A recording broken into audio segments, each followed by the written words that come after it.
Okay, so we're diving into some really cool stuff today. Yeah, this should be fun. We've got this document you sent us. It's called ESL Domain 3second.pdf, and it's all about those dual language immersion programs. Right, those programs for our emergent bilingual students. Emergent bilinguals, yeah, EB students. Love it. Absolutely. And specifically, we're going to be looking at one-way and two-way models. Two really popular approaches. Very popular, lots of interest in this, and we really want to understand how these programs are structured. Yes, definitely. Like how they're designed. Then pack that a little bit. Yeah, and what they're aiming to achieve. Yeah, what are those goals? Right, and what makes them different. Like, what are the key differences between these two approaches? Exactly, yeah, that's the big question. So that's our mission today, to give you a really clear picture of one-way versus two-way dual language immersion programs for EB students.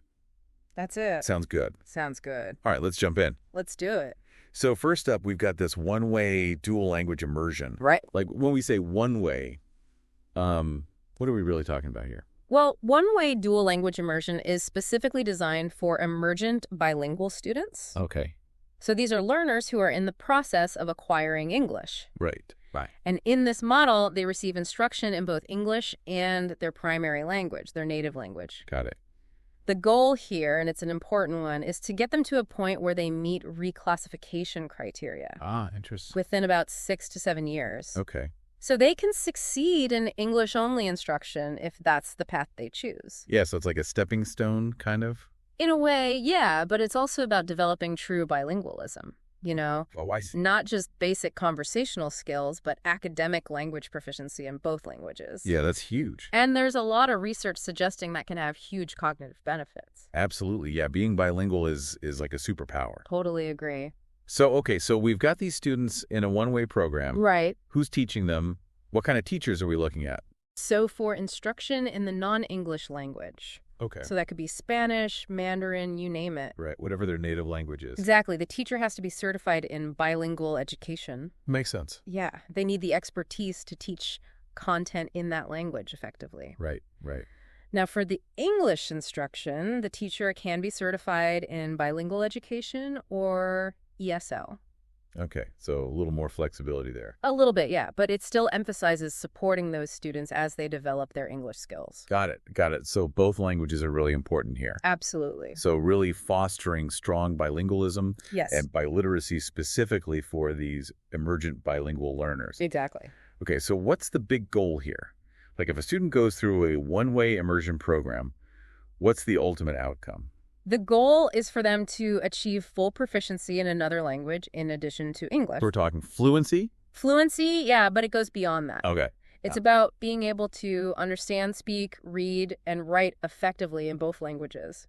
Wow, that's impressive. It's truly becoming bilingual and biliterate. Yeah, that's like a real asset. It is a huge one. Okay, so let's paint a picture of what this actually looks like in the classroom. All right. How does this dual language instruction actually play out day to day? So they're constantly integrating literacy and academic content All right. taught in both the student's primary language and English. Got it. But here's the key. At least half the instruction is dedicated to their primary language throughout the program. Oh, interesting. So it's not just like a little bit here and there? No, it's substantial. Yeah. It's about building a strong foundation in their native language. That makes sense. And they also use content-based language instruction. Content-based. So what does that mean? So instead of like separate language lessons, Right. They learn English and the other language by studying subjects like math, science, history, all in both languages. Oh, that's cool. So it's like integrated learning? Exactly. It's much more natural that way. Yeah, I could see that. And they really stress culturally and linguistically sustaining practices, too. Oh, tell me more about that. What does that look like? So it's all about incorporating the students' cultural traditions and home languages into the classroom activities. Oh, so it's like making it relevant to their lives? Absolutely. Valuing their backgrounds. Yeah, that's really important. It is. It makes a huge difference. Okay, so that gives us a pretty good idea of one-way immersion. Yeah. Now let's switch gears and talk about two-way dual language immersion. Right. What's the biggest difference right off the bat? The biggest difference is who's in the classroom. Okay. So unlike one-way, where it's just emergent bilingual students, Right. two-way intentionally mixes emergent bilingual students with students who are already proficient in English. Oh, wow. So it's a mixed classroom. Exactly. Both groups are learning in both languages. That's really interesting. It is. It creates this really dynamic learning environment. Yeah, they can learn from each other. Exactly. Both linguistically and culturally. I love that idea. It's pretty powerful. So with this mix of students, does that affect how long it takes for the emergent bilingual students to reach reclassification?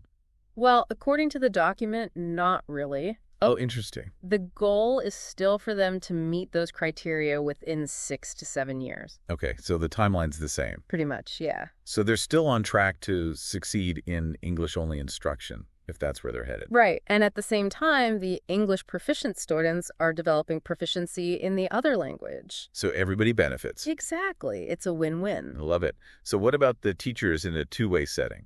Same certification requirements as the one-way model? Okay, no changes there. Nope. For the non-English language, you need that bilingual education certification. Right. And for English instruction, it can be bilingual education or ESL. So consistency across the board. Seems like it, yeah. Yeah. Which suggests they both need similar expertise to be effective. Gotcha. Now, what about the big picture goal? Like, what are we aiming for with all these students in a two-way program? Same as one way, full proficiency in both languages for everyone. Wow, that's ambitious. It is, but it's achievable. So we're talking about creating a whole bunch of bilingual and biliterate students. That's the idea. That's amazing. I love it. Yeah, it's recognizing the value of linguistic diversity for all learners. So important. Okay, so both models are shooting for that same goal, Right, but with different student populations. right. How about the actual teaching methods? Does having those native English speakers in the mix change things up? The document says the instructional approach is very similar to one way. Okay, so not a huge departure? Not really, no. Okay, walk me through it. So you've got that ongoing literacy and academic content in both languages. Right. And still, at least 50% of the instruction is in the non-English language. Okay, keeping that consistency. And they also emphasize content-based language instruction and those culturally sustaining practices. Okay, so those key elements are still there. Absolutely, they're foundational. Yeah, it makes sense to carry those over. It does. It ensures all students are supported and valued. So let's zoom out for a second. Okay. Big picture. What's the biggest similarity between these two approaches? The biggest similarity is definitely that goal of developing fully bilingual and biliterate students. Right, that shared vision. Exactly. And the time frame for emergent bilinguals to become proficient in English is also similar, about 6 to 7 years. Right, right. So they're both aiming for that long-term success. Absolutely. But if you had to pick one key difference, the thing that really sets them apart, what would it be? It's the students. The students, yeah. One way is specifically for emergent bilingual students learning together. Right, they're all in the same boat. Two-way mixes those students with native English speakers. So it's all about who they're learning with.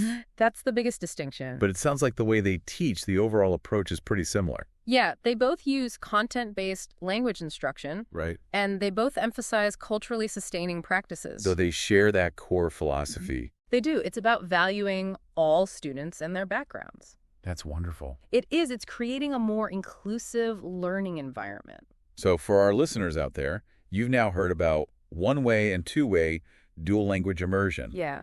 And you can see how they both offer these really structured paths to help emergent bilingual students become proficient in two languages. Right. And it's not just about language learning in isolation. No, it's integrated with their education. Exactly. They're learning content and language at the same time. So it's not like they're taking time away from other subjects. So it's all connected. This is all backed by research. This is stuff that's been shown to work. Absolutely. There's a lot of evidence supporting these approaches. So it's not just a theory. It's something that's actually making a difference. It is, and it's changing the way we think about language education. Exactly, because we know how valuable multilingualism is. It's a huge asset in today's world. Absolutely. So as we wrap up, what's the one thing you want our listeners to take away from this? Both one-way and two-way programs are designed to support emergent bilingual students on their path to becoming bilingual and biliterate. Right, that's the big goal. But the key difference is who they're learning with.